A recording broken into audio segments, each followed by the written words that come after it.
Бала күнімнен ұшуды армандадым. Авиация колледжіне оқуға түсуге талпынып көрдім. Бірақ бойым ұзын болған соң 1,97 сантиметр қабылдамады. Азаматтық авиацияда мұндай шектеудің жоқ екенін есейген шағымда бірақ білдім. Вадимнен ұшақ басқаруды үйрендім. Ұшқыш лицензиясын алдым. Ал кейін біз ұшақ сатып алып, өз кәсібімізді ашуға бел будық. Бізде 4 орынды жеңіл Cessna 172M ұшағы бар. Ол ұшқыш пен 3 жолаушыны көкке көтере алады. Біз таулардың, таңғажайып шатқалдардың және табиғатымыздың мол байлығын тамашалау үшін ұшу сапарларын орындаймыз. Аспанда саяхаттау бұл өмірді жақсы көретіндерге арналған демалыстың жақсы бір түрі. Біз ұшақты басқаруға үйретеміз, яғни бізден ұшқыш лицензиясын алуға болады. Біз ұшатын Боралдай әуежайының барлық қажетті инфрақұрылымы бар.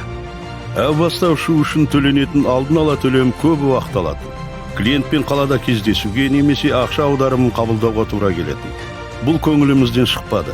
Каспи Пейді қосып едік, бәрі оңай әрі айқын болды. Клиентке төлеуге шот қоямыз. Ол Каспи KZ қосымшасында хабарлама алып, ыңғайлы төлем тәсілін Каспи Gold'ты немесе Каспи Red'ті таңдайды. Оның үстіне бонус алады. Енді біз төлемді қалай қабылдаймыз деп бас қатырмаймыз. Қазір аэродромға көбірек уақыт бөлеміз. Біз үшін бұл ең пайдалы функция. Аспанда саяхаттау бұл адам айтқысыз керемет эмоция. Шағын авиацияның мүмкіндіктері туралы барынша көп адамның білгенін қалар едім. Сонымен Каспи Пеймен бірге биікке самғаймыз.